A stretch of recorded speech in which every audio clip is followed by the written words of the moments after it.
2 number হলো সাদাকা। 3 number, মা বাবার জন্য আপনি রোজা রাখতে পারেন। সেটা যদি তাদের মান্যতকৃত রোজা হয় অথবা মা বাবা রোজা রাখতে পারেন নাই। মানুষ যখন মৃত্যুবরণ করে তখন আমাদের সময়ে মানুষ বার্ধক্যে এসে মৃত্যুবরণ করে। একটা রোগ হয়, রোগের কারণে মৃত্যুবরণ করে। দুনিয়ার শুরু সময়ে, যখন দুনিয়ার শুরু সময় ছিল, তখন মানুষ যুবকই থাকতো, বৃদ্ধ হতো না। এই আমাদের দাড়ি সাদা হয় না, আগে মানুষের দাড়ি সাদা হতো না, মানুষ বৃদ্ধ হতো না। ইব্রাহিম আলাইহিস সালাতু ওয়াস সালামের সময় থেকে দাড়ি পাকা শুরু হয়েছে। ছোট্ট করে বলে দিচ্ছি, ইব্রাহিম আলাইহিস সালাম একদিন শুয়ে রইলেন, ঘুম থেকে উঠে দেখেন তার একটা দাড়ি সাদা হয়ে গেছে। একটা দাড়ি সাদা। দুনিয়ার সব মানুষের দাড়ি কালা, বৃদ্ধ হয়ে গেলেও 200 বছর 500 বছর দাড়ি কালা। এখন ইব্রাহিম আলাইহিস সালাম ঘুম থেকে উঠে দেখেন তার একটা দাড়ি সাদা। এখন আপনি যদি ঘুম থেকে উঠে দেখেন আপনার শরীরের এক হাত পুরো দুধের মতো সাদা, ভয় পেয়ে যাবেন না? ভয় পেয়ে যাবেন। ইব্রাহিম আলাইহিস সালামও ভয় পেয়ে গেছেন। এখন নালিশ করবেন কি ডাক্তারের কাছে না আল্লাহর কাছে? ওহী আসে সরাসরি আল্লাহর কাছে, বললেন আল্লাহ এ কি হলো? সব মানুষের দাড়ি সাদা কালা, আমার একটা দাড়ি কালো সাদা হলো কেন? আল্লাহ বললেন পয়গম্বর, দুনিয়ার এতদিন পর্যন্ত যৌবনকাল ছিল, এখন থেকে যৌবন থেকে দুনিয়া তার যৌবন থেকে বার্ধক্যের দিকে যাচ্ছে। মানুষ বার্ধক্যে গেলে তার দাড়ি সাদা হয়, দুনিয়াও যৌবন থেকে বার্ধক্যের দিকে উপনীত হচ্ছে। এখন দুনিয়ার বার্ধক্যে যত মানুষ আসবে সবাই তার বার্ধক্যে গিয়ে দাড়ি সাদা হবে। সবাই তার বার্ধক্যে গেলে দাড়ি সাদা হবে। আমাদের দাড়ি সাদা হয় মাশাআল্লাহ। আল্লাহ তাআলা এই সাদা দাড়িওয়ালা মুরব্বিদের দিকে তাকাইতে লজ্জা পান, তাদের দোয়া আল্লাহ কবুল করেন। যেটা বলতেছিলাম, আমরা যখন মারা যাই, আকস্মিক মৃত্যু হোক, এখন যখন মারা যায় রোগ হয়ে মারা যায়, রোগ হয়, অনেক নামাজ রোজা কাজা হয়, এগুলো আমরা কাজা করি না।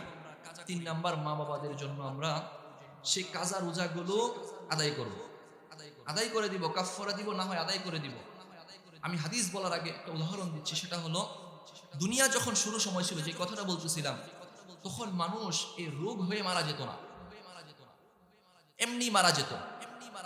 একটা সুস্থ সাবলীল মানুষ, আজরাইল আসতো, তার রোগটা নিয়ে যেত।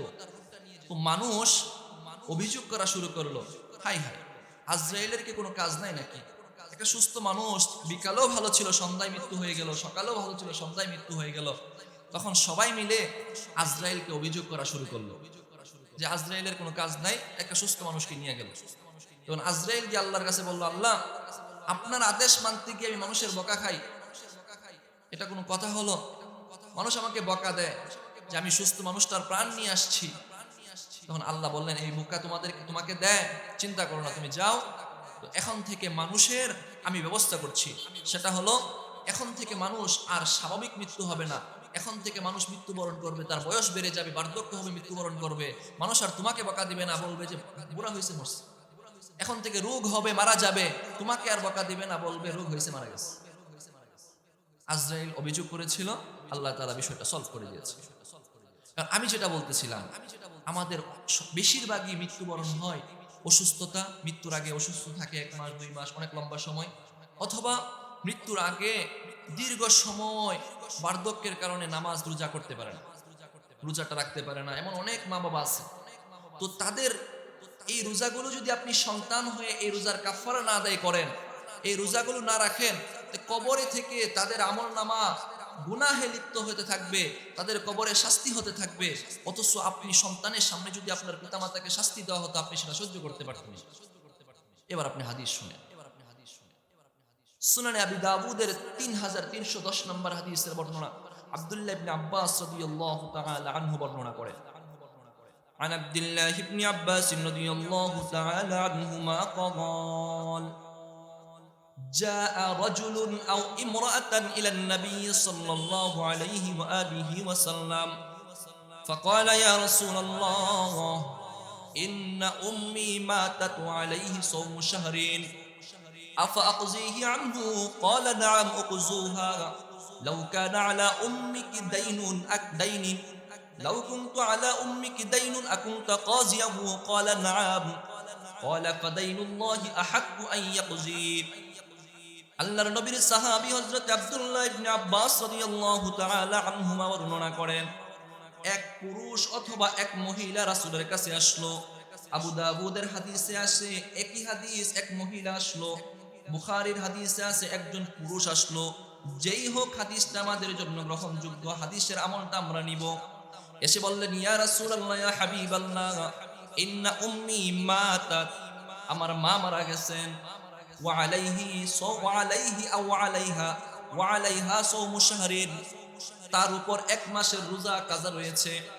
সে মৃত্যুবরণ করার আগে এক মাস রমজান মাস গিয়েছে, সে রোজা রাখতে পারেন নাই। আফা আকুজিহি আনহু, ইয়া রাসূলুল্লাহ, আমি কি তার পক্ষ থেকে রোজাগুলো কাজা করতে পারবো কিনা?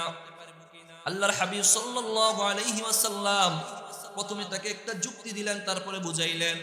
বললেন, লাউ কানা আলা উম্মিকি দাইনুন আকুনতা কাজিয়াতাহু, ও আমার সাহাবী, যদি তোমার মার কোনো ঋণ থাকতো তাহলে তুমি সেটা পরিশোধ করতা কিনা? সন্তান হিসাবে ওই সাহাবী বললেন, ইয়া রাসূলুল্লাহ, ইয়া হাবিবাল্লাহ, আমার মা যদি দুনিয়াতে কোনো ঋণ থাকতো, আমি আমার নিজের সর্বোচ্চ দিয়ে হলেও ওই ঋণ পরিশোধ করতাম। আপনারা জানা যায় বলেন না যে আমার বাবার যদি কোনো ঋণ থাকে আমাকে বলবেন, আমি দিয়ে দিব, বলেন না? সাহাবী বললেন, ইয়া রাসূলুল্লাহ, যদি দুনিয়ার কোনো ঋণ থাকে তাহলে অবশ্যই আমি সেটা পরিশোধ করব। আল্লাহর হাবিব সাল্লাল্লাহু আলাইহি ওয়াসাল্লাম বললেন, ও আমার সাহাবী, ফাদাইনুল্লাহি আহাক্কু আইয়াকজি, দুনিয়ার মানুষের ঋণ পরিশোধ করবা, আল্লাহর ঋণ পরিশোধ করা এটা এর চেয়েও বেশি অগ্রগণ্য। দুনিয়ার মানুষের যদি পাওনা থাকে সেটা পরিশোধ করতে হয়। আল্লাহর পাওনা হলো তার উপর এক মাসের রোজা, সুতরাং আল্লাহর পাওনাও তুমি পরিশোধ করে দাও। বুঝেন নাই? মানুষের পাওনা যদি তুমি পরিশোধ করতে পারো, এটা যদি মা বুঝো, আল্লাহর একটা পাওনা আছে, এক মাস রোজা, এটা আল্লাহর পাওনা, আল্লাহর হক। আল্লাহর হক পরিশোধ করা এটা দুনিয়ার হকের চেয়েও অগ্রগণ্য, দুনিয়ার হকের চেয়েও অগ্রগণ্য। 3 নাম্বার পয়েন্ট গেল, তাদের উপর রোজা থাকা